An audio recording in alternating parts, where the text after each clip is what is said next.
Hello class, welcome back बच्चों।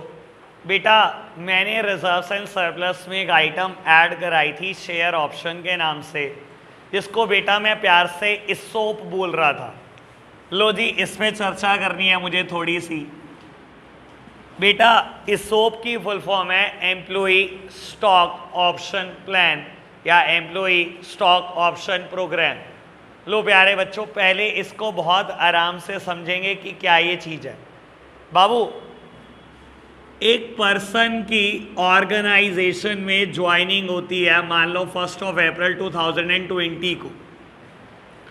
Organisation बोलती है कि आपका ना 6 महीने का ट्रेनिंग पीरियड रहेगा, 30 सितंबर 2020 तक आप ऑर्गेनाइजेशन में ट्रेनिंग करोगे, ठीक है।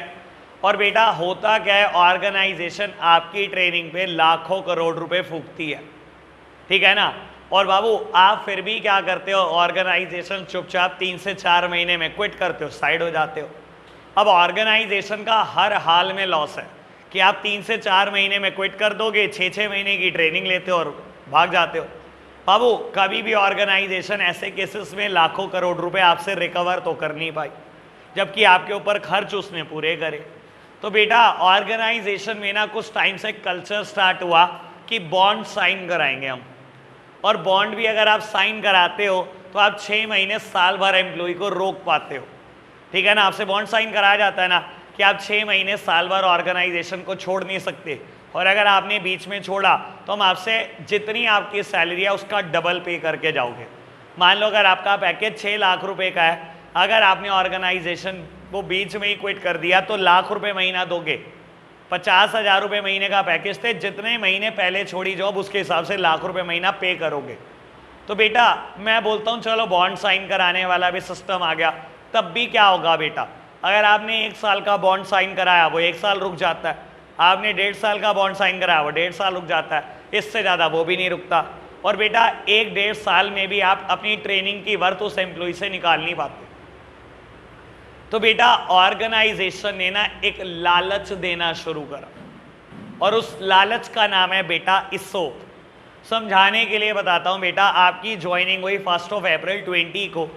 आपको बोला गया कि अगर आप ऑर्गेनाइजेशन में लगातार 3 साल काम करोगे तो हम क्या करेंगे, आपको ऑर्गेनाइजेशन के शेयर दे देंगे और आज ही उसका प्राइस डिटरमाइन कर लेते हैं।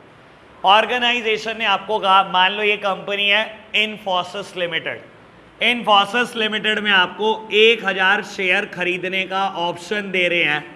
आज का मार्केट प्राइस है 600 रुपये, और बेटा आपको ऑप्शन दिया जा रहा है एक्सरसाइज प्राइस कि आप 400 रुपये में शेयर खरीद पाओगे 3 साल के बाद, वट एवर द प्राइस में भी। आज ही 600 रुपये का शेयर है और आपको आज ही ऑप्शन दे दिया कि 400 रुपये में दे देंगे 3 साल के बाद 1000 शेयर। क्या हो मार्केट प्राइस कुछ भी हो, चाहे 800 चाहे 1000 हो चाहे 1200 हो जाए बेटा। बाबू एक बहुत बड़ा लालच, मान लो 3 साल के बाद प्राइस 1000 हो, यानी कि 10 लाख रुपए के शेयर आपको 4 लाख में मिल जाएंगे, 6 लाख रुपए का फायदा। तो बेटा ऐसे लालच ऑर्गेनाइजेशन देती है, इससे हम बोलते हैं बेटा इसोप, एम्प्लॉई स्टॉक ऑप्शन प्लान या एम्प्लॉई स्टॉक ऑप्शन प्रोग्राम। समझ आई बात। बाबू अब बात सुनते चलो।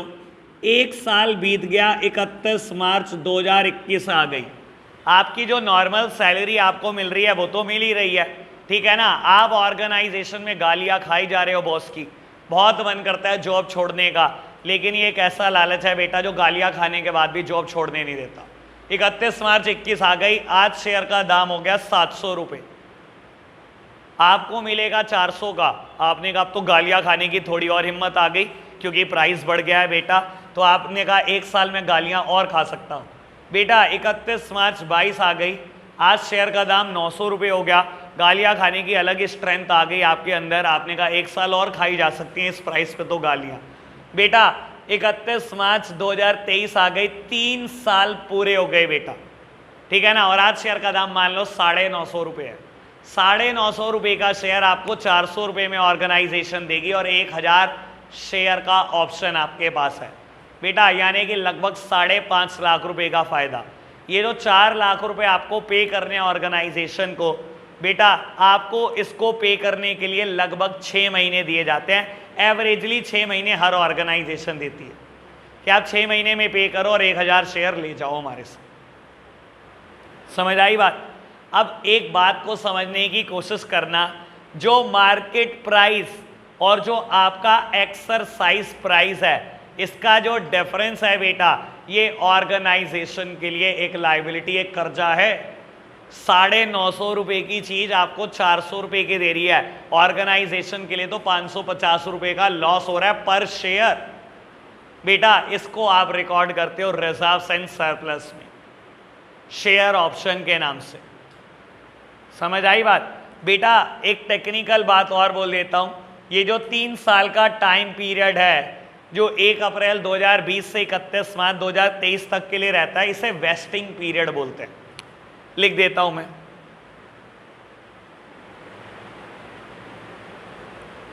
इन्फोसिस पहली कंपनी है बेटा जो इसोप लेकर आई थी इंडिया में, और उसके बाद आज की तारीख में कोई ऑर्गेनाइजेशन नहीं छोड़ती, हर ऑर्गेनाइजेशन ऐसे ही लालच देती है बेटा ठीक ठाक लेवल पर।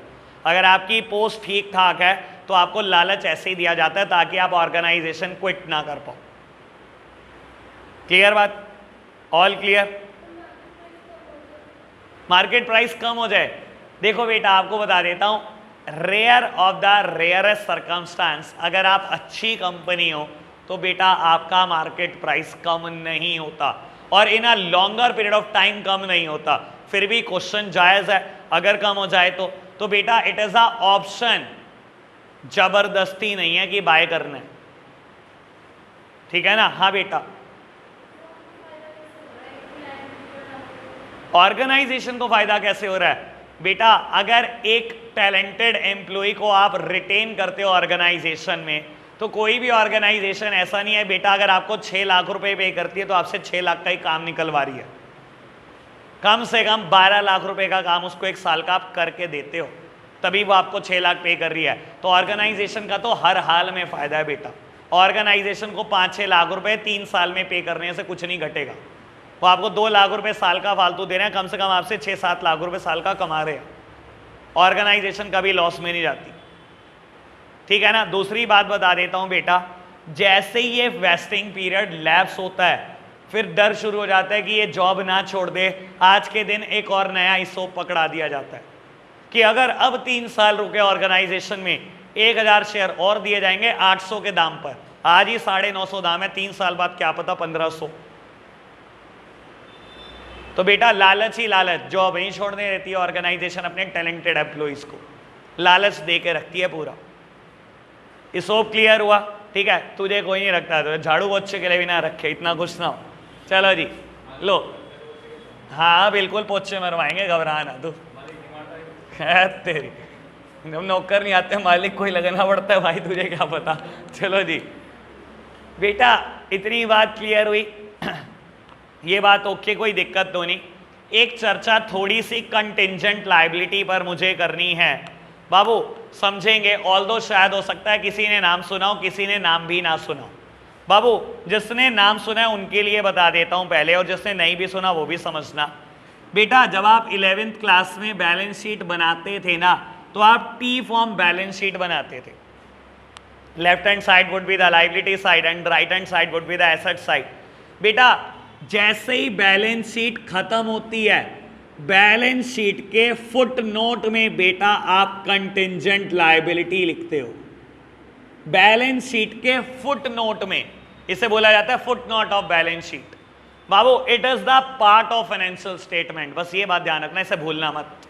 ये फाइनेंशियल स्टेटमेंट का पार्ट होता है, ठीक है ना। और कंटिंजेंट लायबिलिटी होती क्या, अभी थोड़ी देर में चर्चा करूंगा, ऐसे ही बता रहा हूं आपको बेटा।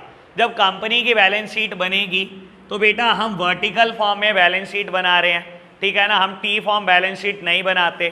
बाबू वर्टिकल बैलेंस शीट में पहला कॉलम पर्टिकुलर का है, सेकंड नोट नंबर का है, फिर करंट फाइनेंशियल ईयर की फिगर है, फिर बेटा प्रीवियस फाइनेंशियल ईयर की फिगर है। मान लो हमने पहले सारी लायबिलिटी पढ़ ली बेटा, लायबिलिटी क्लोज कर दी, फिर हमने सारी एसेट लिखी, एसेट क्लोज कर दी बेटा। बाबू यहीं पर कंटिंजेंट लायबिलिटी लिखी जाती है on the foot note of the balance sheet. Balance sheet के फुट नोट में ही कंटिजेंट लायबिलिटी लिखी जाती हैं। दूसरी बड़े काम की बात बाबू, इसके बाद कंटिजेंट लायबिलिटी के बाद नोट्स टू अकाउंट्स लिखे जाते हैं। कंटिजेंट लायबिलिटी के बाद नोट्स टू अकाउंट्स लिखे जाते हैं। बेटा आप ऐसे इस साल प्रोजेक्ट बनाने वाले हो किसी कंपनी के एनुअल रिपोर्ट पर, तब बिल्कुल ऐसे ही अकाउंट्स देखने को मिलेंगे जैसे मैं समझा रहा हूं। अब नोट्स टू अकाउंट्स में क्या चीज लिखी जाती है बेटा, यहां पर आपने नोट नंबर 1 लिखा शेयर कैपिटल से रिलेटेड, आप इस नोट नंबर 1 को नोट्स टू अकाउंट में एक्सप्लेन करते हो। Note number 2 reserves and surplus से रिलेटेड, इसको आप एक्सप्लेन करते हो। देखो एक बात बताता हूं, मैं बोलता हूं रिजर्व्स एंड सरप्लस में मैंने 9 तरीके के रिजर्व फंड आपको लिखवाए। मान लो 6 ऑर्गेनाइजेशन के पास है, 5 तो प्लस वाले हैं और बेटा P&L अकाउंट का डेबिट बैलेंस है जिसको आप नेगेटिव आइटम शो करते हो, ठीक है ना। मैं बोलता हूं सिक्योरिटी प्रीमियम रिजर्व ऑर्गेनाइजेशन के पास 5 लाख है। बेटा कैपिटल रिडेम्पशन रिजर्व 2 लाख रुपए है, कैपिटल रिजर्व 1 लाख रुपए है, डिबेंचर रिडेम्पशन रिजर्व 3 लाख रुपए है और प्रॉफिट एंड लॉस का डेबिट बैलेंस है बेटा 6 लाख रुपए। ठीक है, आप क्या करते हो बेटा, सीधा रिजर्व्स एंड सरप्लस में फिगर पता है क्या लिखोगे आप, 5 लाख रुपए प्रॉफिट आए। शेयर होल्डर कैसे एसर्टेन करेंगे बेटा कि 5 लाख रुपए कहां से आए, तो शेयर होल्डर को तो बताना पड़ेगा ना। तो बेटा ये चीज आप नोट्स टू अकाउंट्स में लिख कर बताते हो कि हमारे पास सिक्योरिटी प्रीमियम रिजर्व इतना था, कैपिटल रिजर्व इतना था, कैपिटल रिडेम्पशन रिजर्व इतना था, डिबेंचर रिडेम्पशन रिजर्व इतना था, प्रॉफिट एंड लॉस अकाउंट में डेबिट बैलेंस इतना था, ये कुल मिलाकर 5 लाख बचा है। समझ आई बात। जितने नोट नंबर आप लिखते जाओगे इन सबकी एक्सप्लेनेशन आप नोट्स टू अकाउंट्स में दोगे। इसके अलावा एक बात बोल देता हूं बेटा, कुछ चीजें ऐसी होती हैं बेटा जो न्यूमेरिकल या क्वांटिटेटिव नहीं होती, लेकिन शेयर होल्डर के लिए वो जाननी जरूरी है। वो बात क्वालिटेटिव है, क्वांटिटेटिव नहीं है, न्यूमेरिकल बात नहीं है, फिगर्स में बात ही नहीं है, लेकिन शेयर होल्डर के लिए बड़ा जरूरी है जानना। उसको भी बेटा आप नोट्स टू अकाउंट्स में लिखकर बताते हो। मैं एक बात बोलता हूं, कंपनी डेप्रीसिएशन का एक मेथड यूज कर रही है, इट मे बी WDV और इट मे बी SLM। आपने 11th क्लास में पढ़े होंगे डेप्रीसिएशन के मेथड, जिन्होंने नहीं पढ़ी 11th क्लास वो आंखें बंद कान बंद सब कर सकते हैं। बेटा straight line method, return down value method, बेटा शेयर होल्डर के लिए जानना जरूरी है बेटा कि आप डैप का कौन सा मेथड लगा रहे हो। Although it is not a quantitative term, इसको आप कहां लिखकर बताओगे, नोट्स टू अकाउंट्स में लिखकर बताओगे कि कंपनी डैप के लिए WDV मेथड फॉलो कर रही है या रिटर्न या स्ट्रेट लाइन मेथड फॉलो कर रही है। आप क्लोजिंग स्टॉक की वैल्यूएशन के लिए कोई मेथड यूज कर रहे हो, बेटा आपने शायद नहीं पढ़े होंगे, क्लोजिंग स्टॉक की वैल्यूएशन के मेथड तो कभी नहीं पढ़े ना। 3 मेथड होते हैं बेटा, कुछ कंपनी कॉस्ट पे वैल्यू करती है, कुछ company NRV net realisable value पर मेजर करती है, कुछ कंपनी कॉस्ट और NRV whichever is lower ऐसे वैल्यू करती है। ठीक है ना बेटा, ये कहां पर बताना पड़ता है, ये भी नोट्स टू अकाउंट्स में बनाना पड़ता है। बेटा आपने गुडविल की वैल्यूएशन करी है, फर्स्ट बुक तो मुझसे पढ़ी है कुछ बच्चों ने, जिन्होंने पढ़ी है उनको याद आएगा। गुडविल के वैल्यूएशन के तो बहुत सारे मेथड हैं, average profit method, super profit method, capitalisation of average profit, capitalisation of super profit, weighted average method, 5 method है।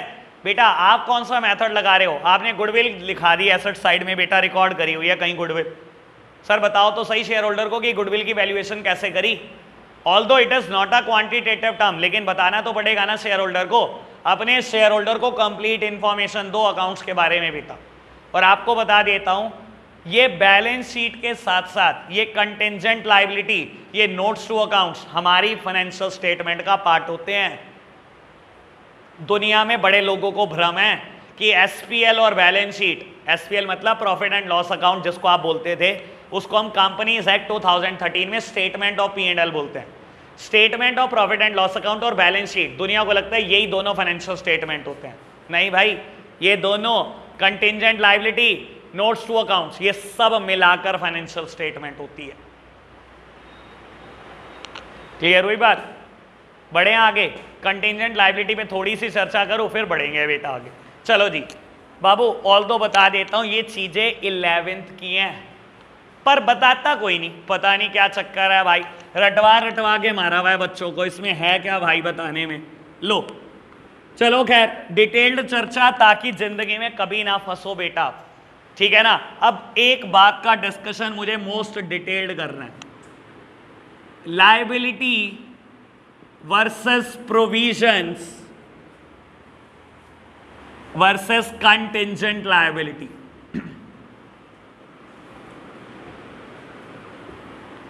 शायद मैंने कभी ना कभी 11th में बताया हो आपको। बेटा आप इन तीनों में डिफरेंशिएशन बहुत अच्छे से समझ कर चलो। लायबिलिटी, प्रोविजन और कंटिंजेंट लायबिलिटी में क्या डिफरेंस होता है। बेटा लायबिलिटी हम उसको बोलते हैं जो चीज मेरी सर्टेन हो चुकी कि ये तो होगी, इसको तो पैसे देने ही पड़ेंगे, यानी कि event is certain, event certain हो चुका है कि भाई पैसे देने ही देने हैं। और बेटा लायबिलिटी के केस में मेरी अमाउंट भी सर्टेन होती है कि मुझे इतने ही पैसे देने हैं। जस्ट लाइक क्रेडिटर, भाई पैसे तो देने ही देने हैं और ये भी सर्टेन है कि 5 ही लाख देने हैं, तो बेटा मैं उसको लायबिलिटी बोल सकता हूं। प्रोविजन क्या होते हैं बेटा, होना तो सर्टेन है लेकिन अमाउंट सर्टेन नहीं है, उन्हें हम प्रोविजन बोलते हैं। समझाने के लिए बोलता हूं, कल मैंने 1-2 प्रोविजन के बात करी थी, ठीक है ना। शॉर्ट टर्म प्रोविजन में भी आपने मुझसे 3 प्रोविजन पढ़े हैं, लॉन्ग टर्म में 5 पढ़े हैं। बेटा किसी एक का नाम ले लो, provision for bad and doubtful debt. मैंने अपने डेटर से 10 लाख रुपए लेने हैं। मैं ये बहुत अच्छी तरह से जानता हूं, जब उधार इतना लग जाता है ना तो कभी पूरा वापस नहीं आता। जब 10 लाख रुपए का उधार लग गया ना मेरे बिजनेस का, मैंने आज तक देखा कभी पूरे पैसे तो वापस आए नहीं। ये तो श्योर हूं कि पूरे वापस नहीं आने वाले, इवेंट इज सर्टेन कि पूरे नहीं आने वाले वापस, पर ये नहीं पता कि कितने नहीं आएंगे। तो मैं अपने अंदाजे से प्रोविजन बनाता हूं। 5% प्रोविजन बना दिया बैड एंड डाउटफुल डेट, 10% बना दिया, 5% मतलब 50,000 बना दिया कि मुझे अंदाजा लगभग 50,000 नहीं आएंगे, लेकिन शॉर्टी नहीं है बेटा। लायबिलिटी के केस में अमाउंट सर्टेन होती है, प्रोविजन के केस में अमाउंट सर्टेन नहीं होती। इवेंट का होना श्योर है, पूरे पैसे नहीं आएंगे ये बिल्कुल श्योर है, ठीक है ना।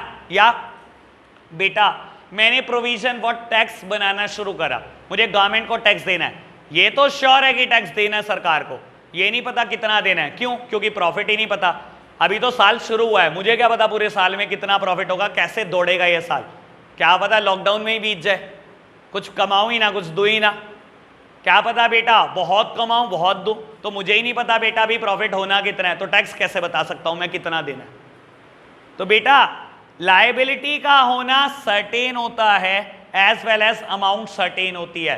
प्रोविजन का होना तो सर्टेन होता है बेटा, अमाउंट सर्टेन नहीं होती।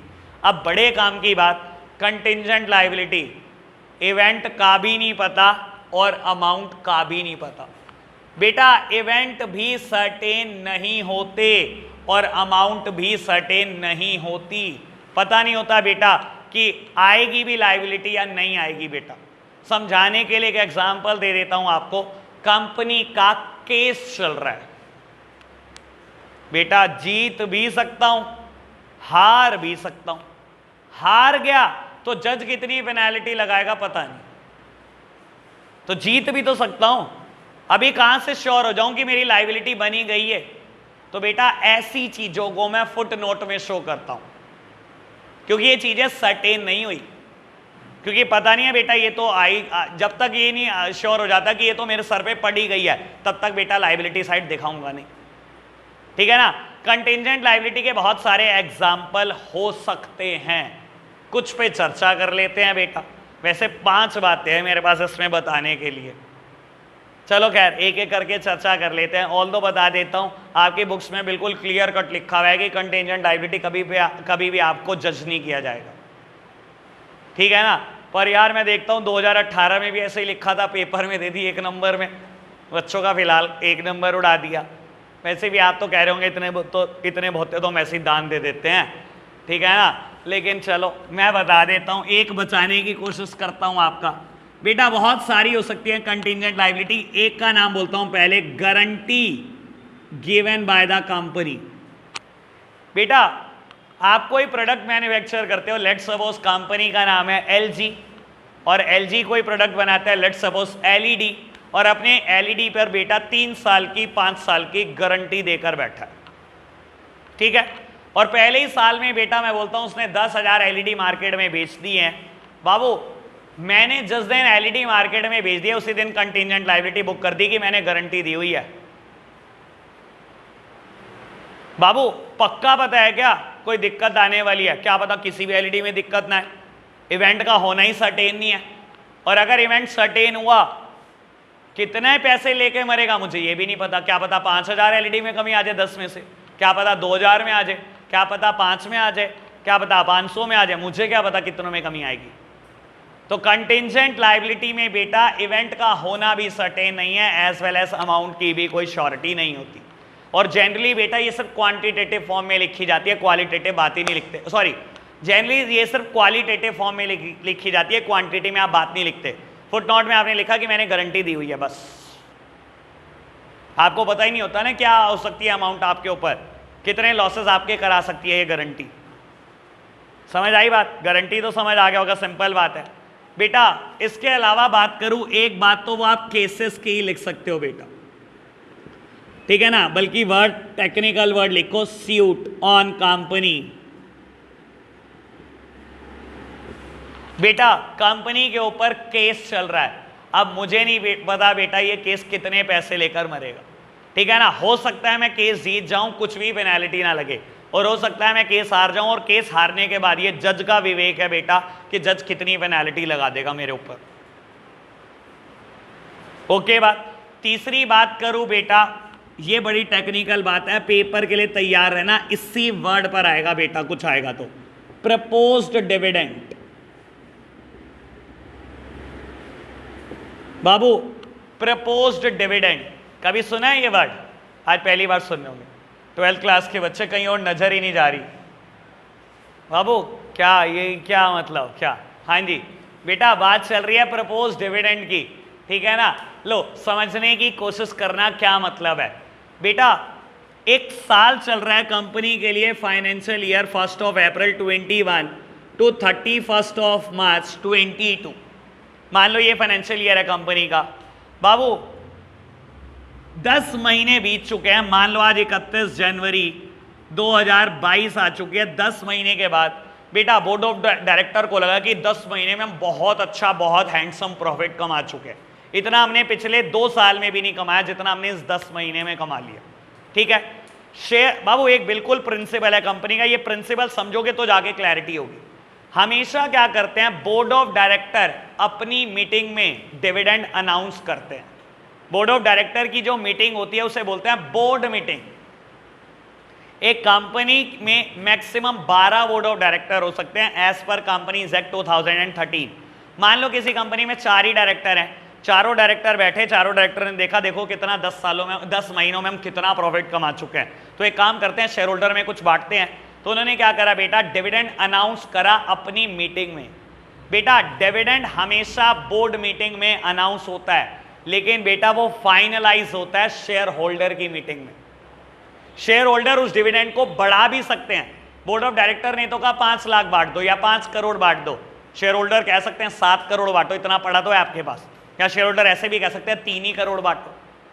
वो बेटा डिविडेंड अनाउंस हमेशा कौन करता है, प्रपोज कौन करता है, हमेशा बोर्ड मीटिंग में, board of director.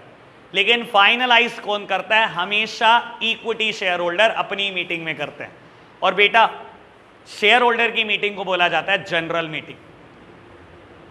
Share holder की मीटिंग को जनरल मीटिंग बोला जाता है, यानी कि प्रपोज होता है डिविडेंड बोर्ड मीटिंग में, लेकिन फाइनल होता है जनरल मीटिंग में। और मैं बोलता हूं अगर इन दोनों मीटिंग के बीच में अगर बेटा कोई फाइनेंशियल ईयर क्लोज हो जाए तो क्या, मान लो 31 जनवरी को इन्होंने तो प्रपोज कर दिया कि 5 करोड़ बांटेंगे, लेकिन हुआ क्या बेटा, कोई इमरजेंसी ऐसी हुई कि शेयर होल्डर 31 मार्च तक मीटिंग ही नहीं कर पाए।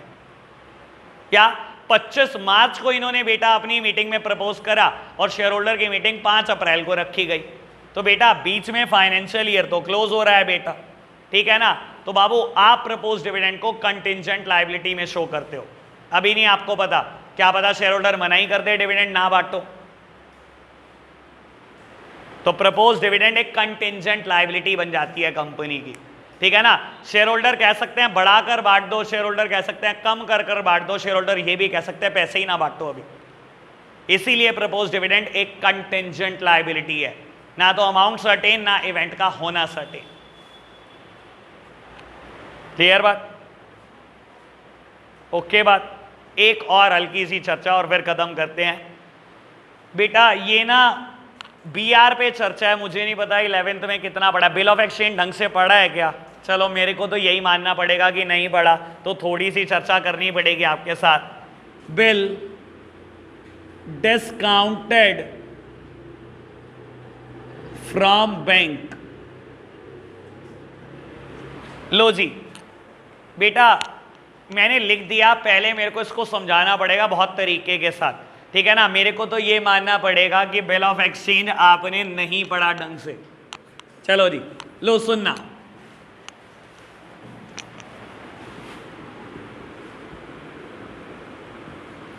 बेटा किसी मिस्टर ए ने ना मिस्टर बी को उधार पर गुड्स बेचे, ठीक है। इसने सेल करी तो इसने परचेज करी, इसकी उधार की सेल है, इसकी उधार की परचेज है। ए ने कहा मिस्टर बी मुझे डाउट है आप पैसे नहीं दोगे, और मैं क्या चाहता हूं, मैं चाहता हूं एक प्रूफ हो जाए कि मैंने आपसे पैसे लेने हैं। मिस्टर बी ने कहा मुझे कोई दिक्कत नहीं है, जहां मर्जी बुला लो, जहां मर्जी साइन करा लो, मैं पक्का ईमानदार आदमी हूं, मैंने आपके पैसे देने हैं, जहां मर्जी साइन कराओ। मिस्टर ए ने बेटा इसे कोर्ट में बुलाया, मिस्टर ए ने बी को कोर्ट में बुलाया, एक बिल लिख दिया इसके ऊपर, उसमें लिखा हुआ है कि कितने कितने पैसे मिस्टर बी ने देने और कितने कितने का सामान खरीदा, किस किस इनवॉइस नंबर पे खरीदा। मिस्टर बी आकर वहां पर कोर्ट में साइन कर जाता है कि मैंने मिस्टर ए के लेट्स सपोज 5 लाख रुपए देने, ठीक है, और मैं एक्नॉलेज कर रहा हूं कि मैं इसको 3 महीने के बाद मिस्टर बी को दे दूंगा। समझ आई बात? बाबू जैसे ही कोर्ट में आकर मिस्टर बी ने साइन करे, ये बिल एक लीगल डॉक्यूमेंट बन जाता है, ठीक है ना। उसी दिन से मिस्टर ए अपनी बुक्स में बेटा एक एसेट रिकॉर्ड कर देता है नोन एज बीआर। बीआर मतलब बिल रिसीवेबल, कि ये बिल के पैसे आने हैं, और बेटा उसी दिन बी एक लायबिलिटी शो करने लग जाता है अपनी बुक्स ऑफ अकाउंट्स में, जिसको ये बिल्स पेबल बोलता है। याद होगा आपको ट्रेड पेबल में 2 चीजें आती है, क्रेडिटर और एक बिल पेबल, वो यही बिल पेबल है, ठीक है ना। बाबू अभी मिस्टर बी ने एक्नॉलेज किया कि वो 3 महीने के बाद 5 लाख रुपए दे देगा, ठीक है। मान लो मिस्टर ए को बहुत इमरजेंसी पड़ गई 1 महीने के बाद, किसको पैसे चाहिए 5 लाख। बेटा अगर ये आज बी के पास जाए कोई फायदा है? कोई फायदा नहीं है, उसने तो लिख कर दिया हुआ है मैंने 3 महीने के बाद पैसे देने, अभी भी 2 महीने बचे हुए हैं उसके पास, तो वो कहेगा मैं तो नहीं देता अभी, आप अभी कुछ कर सकते हो, अभी कुछ नहीं कर सकते आप। तो आप ऐसे केसेस में क्या करते हो, आप बैंक के पास जाते हो, आप बैंक को कहते हो बैंक देख ये मैंने ना मिस्टर बी से पैसे लेने हैं, एक काम कर तू रख ले ये बिल, तू ले लियो बी से पैसे 2 महीने के बाद, मुझे आज पैसे की जरूरत है, मुझे आज अर्जेंट पैसे चाहिए, मुझे पैसे दे दो। बैंक ने कहा चल ठीक है तेरी ये भी बात मानी, तुझे आज पैसे दे देंगे हम, लेकिन पूरे 5 लाख नहीं देंगे। इन्हें कहा क्यों नहीं दोगे भाई पूरे 5 लाख? बेटा बैंक ने कहा आप 2 महीने मेरे पैसे का यूज करोगे, मुझे तो 20 से 2 महीने बाद मिलेंगे ना, मैं तो कुछ चार्जेस लूंगा इस बात के। बैंक ने कहा मैं तो 20,000 काट के दूंगा, 4,80,000 दूंगा। ए ने कहा चल ठीक है तू 480 दे। बैंक ए ने 480 लिए, ए साइड हो गया। बाबू 480 वो यूज करता रहा, 2 महीने के बाद बैंक जाएगा बी के पास और बी से बेटा 5 लाख ले आएगा। कहानी समझ आई? कहानी में ट्विस्ट है बेटा, ये तो कहानी समझ आ गई। मान लो 2 महीने के बाद बी पैसे ना दे तो बैंक पकड़ेगा एक ही गिरेबान, ए तू लेके गया था मेरे बैंक से 480, अब तू दे के जा 5। मैं थोड़ी जानता हूं बी को, बी नहीं दे रहा पैसे, मैं तो तुझे जानता हूं, मैंने पैसे तुझे दिए थे, मैं तो तुझसे निकलवाऊंगा ना बेटा। तो बाबू ऐसा हो सकता है अपॉन मैच्योरिटी बी पैसे दे दे, लेकिन ऐसा भी तो हो सकता है कि बी पैसे ना दे। बी पैसे दे दे तो क्या ही दिक्कत है बेटा, और अगर बी पैसे ना दे तो एक ही गिरेबान फंस जाएगी। अब सुनना बेटा बड़ी काम की बात, जिस दिन ए इस बिल को बैंक से डिस्काउंट कराता है, जिस दिन डिस्काउंट कराता है, जिस दिन 480 मिल रहे हैं, उसी दिन ए एक कंटिंजेंट लायबिलिटी रिकॉर्ड कर देता है कि मैंने एक बिल डिस्काउंट करा लिया बैंक से। अगर 2 महीने के बाद बी ने पैसे नहीं दिए तो मेरी ये लायबिलिटी बन जाएगी, और अगर बी ने दे दिए तो मैं इसे कंटिंजेंट लायबिलिटी से भी 2 महीने बाद हटा दूंगा। समझ आई क्या नहीं आई? बात समझ आई? Okay report. कंटिंजेंट लायबिलिटी पे हो गई ठीक ठाक चर्चा। ये वर्ड ध्यान रखना बेटा, यहां या यहां से तैयार रहो, ये दो वर्ड गारंटी और प्रपोज डिविडेंड, ठीक है ना? ये तो आप भूलोगे नहीं, बस इसे ध्यान रख लेना है। अनुराग बहुत खुश हो गया। चलो जी बाबू लिखना है, चलो फटाफट से इसे नोट डाउन करो। तेरा पूरा ही है बाबू। चलो जी बेटा एसेट साइड कंप्लीट करेंगे। सिर्फ मेरे को बेटा सिर्फ याद करानी है, कुछ बातें बोली है मैंने, एनालिसिस आज नहीं करना। एसेट साइड बहुत आसान है, बहुत ज़्यादा आसान। जितना पेज था सब लायबिलिटी में था, लायबिलिटी झेल चुके हो आप, सबको लगभग याद हो चुकी है बेटा। तो एसेट तो अभी याद हो जाएगी, कुछ दिक्कत ही नहीं एसेट में। लो बेटा पहले आप समझेंगे बेटा, लिखने पे जोर मत देना क्योंकि ये एज इट इज लिखा गया बेटा आपकी बुक में, ये तो बुक से भी चिपका लेना, ठीक है बाबू। सबसे पहला column particular, second one is note number, third one is figure as at the end of current financial year, figure as at the end of current financial year. बस मैं इसको प्रीवियस फाइनेंशियल ईयर लिख रहा हूं, पूरा आप लिख लेना भाई, प्रीवियस फाइनेंशियल ईयर। लो बेटा बाबू लायबिलिटी साइड मेन हेड कितने थे? 4, याद है? अब तो याद होना चाहिए। एसेट साइड सिर्फ 2 हैं, इससे ज्यादा सुकून क्या होगा भाई? Non current assets and current assets.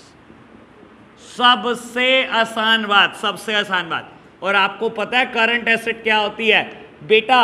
Which is expected to be realise within 12 month or which is expected to be realise within operating cycle.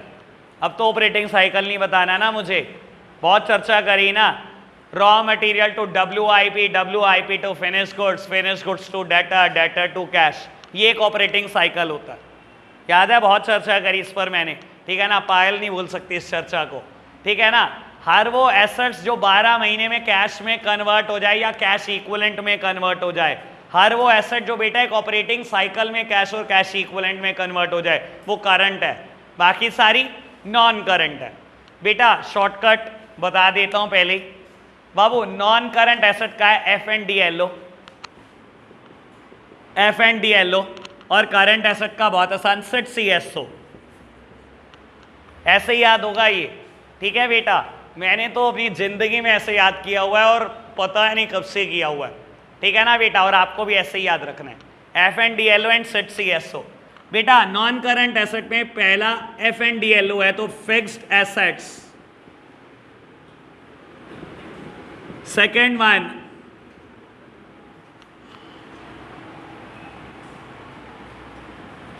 Non current investment, deferred tax assets, long term loans and advances,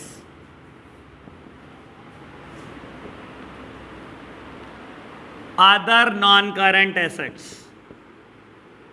other non current assets। बेटा ये है FNDLO। Fixed assets, अभी fixed assets के 4 part और हैं लेकिन है बहुत simple. Fixed assets, non current investment, deferred tax asset. ऐसा एक टर्म लायबिलिटी में भी आई थी ना, डेफर्ड टैक्स लायबिलिटी, याद है आपको? नॉन करंट लायबिलिटी में आई थी बेटा। Long term loans and advances, other non current assets. बेटा इसमें सिट CSO, करंट इन्वेस्टमेंट, या नॉन करंट इन्वेस्टमेंट आती है या करंट इन्वेस्टमेंट आती है बेटा। इन्वेंट्रीज, जिसको आप स्टॉक भी बोलते हो बेटा, इन्वेंट्रीज। ट्रेड रिसीवेबल, वहां पर ट्रेड पेबल आया होगा बेटा, याद करो, जिसमें हमने कहा था कि क्रेडिटर और BP आते हैं, यहाँ डेटर और BR आते हैं ट्रेड रिसीवेबल में। करेंगे जब एनालिसिस करूंगा बेटा बाबू। Then sit CSO, cash and cash equivalent,